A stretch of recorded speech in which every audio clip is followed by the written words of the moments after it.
पराधीनचे लग्न झाले पराधीनचे लग्न झाले का नाही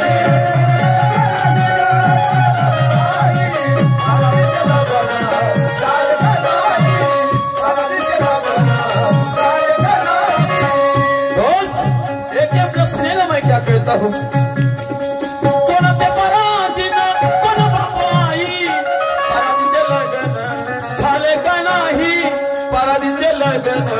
झाले का नाही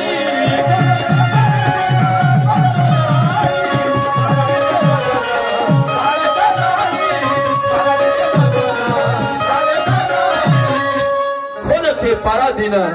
कोण बापाई हा पराधीनचे लग्न झाले का नाही तिचे गाव सांग तिचे गाव कोणतं आहे अरे काय तिचे नाव काय तिचे गाव कोणते नाव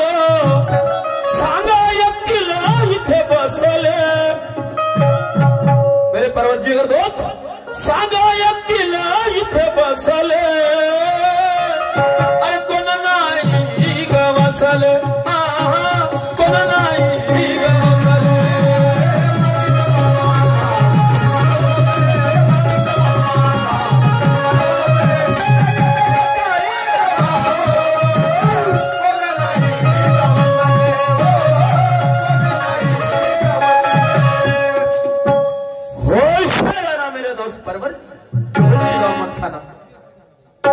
म्हणायचं नाही तर कोणी कोणी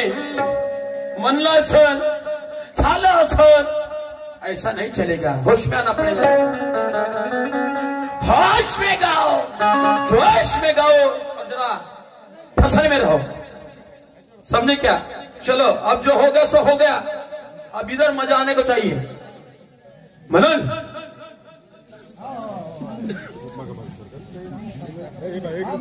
जेवण करायचं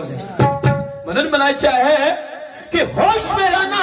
बेहोश की दवा मत खाना सही रास्ते से तुझे चलना पड़ेगा तेरे रास्ते से मत जाना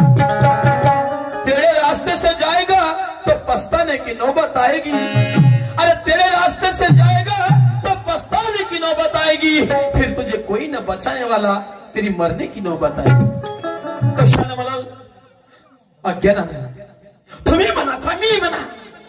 नाही का नाही तर मला मराले सांगितलेलं बाबा येणार पहिल्या घरात असं नाही व्हायला पाहिजे तुम्ही म्हणा की मी म्हणा तुमचं जर नाही मला नाही मरा लागत मलाही मरा लागत तुम्हालाही मरा लागत मग ते पराधीन कोण आहे तिचं नाव काय आहे ते कोणा गावची आहे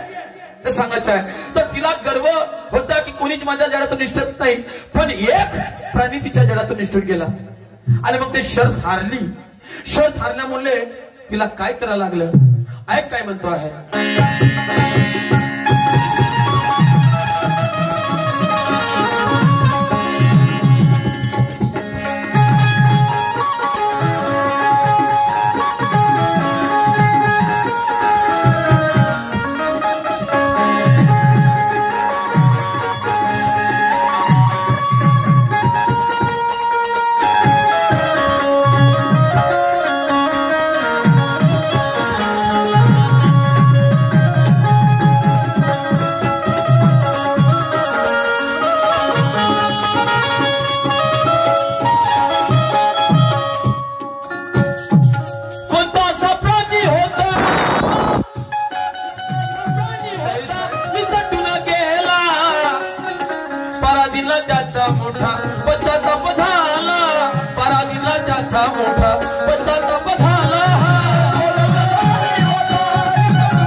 मोठा पश्चाताप झाला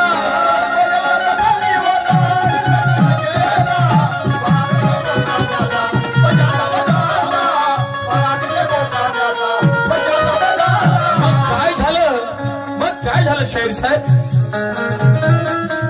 मग ते पराधीन मग ते पराधीन आणि त्याच्या स्वाधीन त्याच्या सवत राहायला लागली त्याच्या संग जीवन जगायला लागले मग ते पराधीन झाली त्याच्या स्वाधीन आज इथे कोठे बसले शाहीर साहेब ते आजही आहे दोघं जण बसले कुठं आहे ते दोघंही आहेत तो प्राणी आणत आहे पराधीन तर कुठं आहे दोघंही बसून याचा तुम्हाला निष्कर्ष काढायचा आहे इथे कोठे आहे बसले सांग कोण नाही ग बसले कोण नाही ग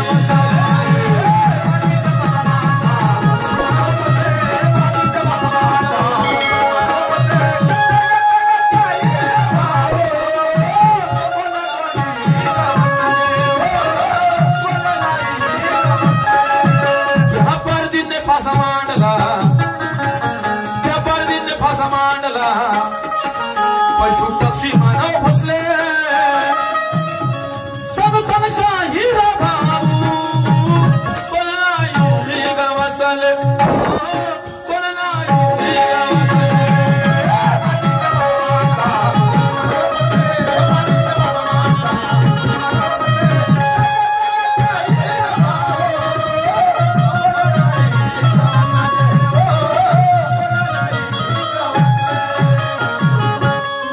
ह्या एवढ्याशा गोष्टीचा फक्त विचार करा